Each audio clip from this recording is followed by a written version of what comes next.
I'm always fascinated by period films, especially historically based period films. But what I am really more fascinated about is the fact that I know that you film a lot using improvisation for your scripts. Was this script using improvisation as well? Yes. Ah. Made the same way as all my other films.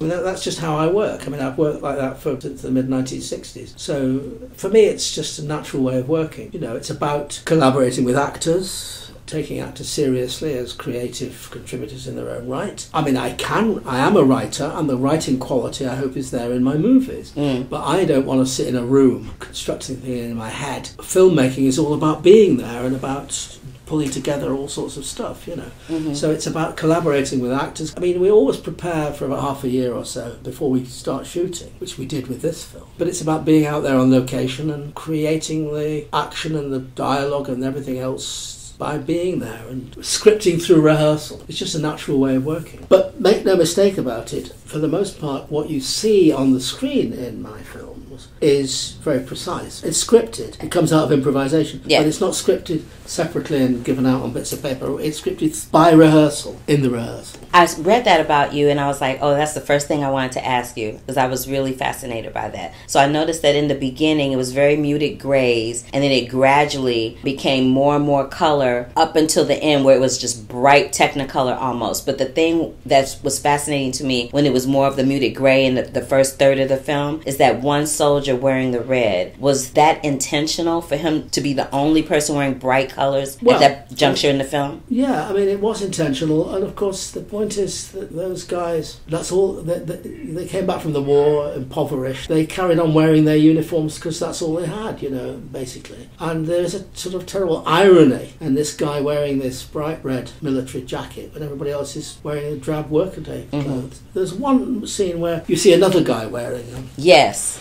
Those ideas present themselves from the historical background. But yeah, I mean, it's interesting that you see that colour progression. I did see that. But here's the interesting thing. The very end of the film, the parapenultimate scene, 2 scenes from the end, is the Prince Regent with his mistress in his palace, in the Royal Pavilion at Brighton. Yes.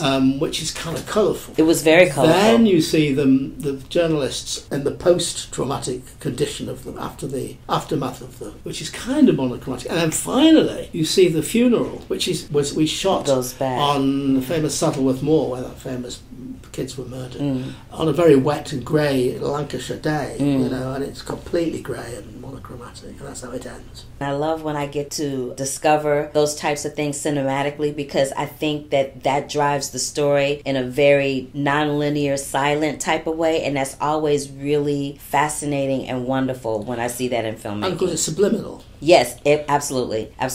Another thing that stuck out to me is there's a quote that one of the characters said: when the greed of our government is greater than the needs of the people, the deterioration of our nation is inevitable. They force the prices up, the government lives well, their pockets get fat, and the people that are the laborers live a little less lovely. It was not lost on me that the parallels between that time and now, even in England with Brexit and here with the Trump administration, the parallels were fascinating. It was like, oh my God, why does history keep repeating itself? You know what? We started preparing this film at the beginning of 2014. We started researching it, and we found ourselves fairly soon, almost on a daily basis, saying, you know what, this is getting more and more relevant. What we couldn't have anticipated in 2014 was 2016. What we couldn't have anticipated by 2019, that things would have fallen apart at the seams. Here we know about. I mean, I was in Italy doing the press for this last week, and there they've got the rise of the far right, and it's falling apart at the seams. In the UK, it's completely disintegrated, unprecedented way,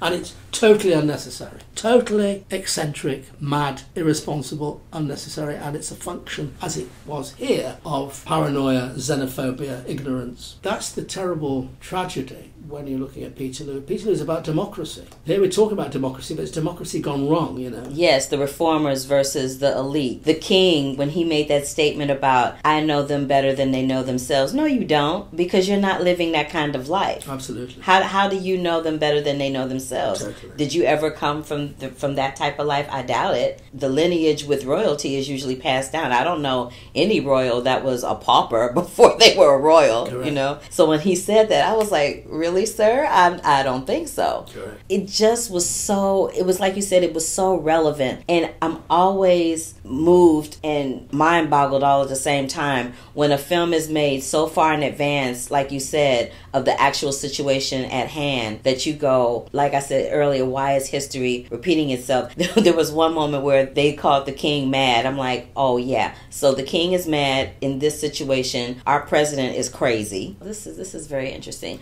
Trump is mad. I mean, whichever way you look at it. Oh, please, that's a whole nother conversation. Do you find yourself gravitating toward period pieces, or do you like comedy, or what's your favorite genre to work in? You've seen a number of my films, presumably. Yes, sir. What I like to do is, within the narrow genre of what I do, come round to my place for a meal. I'm not going to dish up the same dish every time you come. Well, I like that analogy. It's as simple as that, really. So, I mean, perhaps a more useful answer to the question is that even in Peterloo, there is humour. I'm in the business of doing people in a way that are real, and real gives you complexity, us with all our faults and our foibles and our virtues and our negatives and funny and sad, and it's all rolled into one. So the phrase, give me liberty or give me death, we know what it meant to those people during that time in history, but what does that mean to you right now? We're talking about what we aspire to, what things that are important, things that make life worth living. What else do you have in the burners that you're working on right now? I have no answer to that question, partly because of the way that I work. Until I know how much money I've got, I can't decide what canvas to paint. And at the moment, we're just looking for the bread, so there isn't a project yet.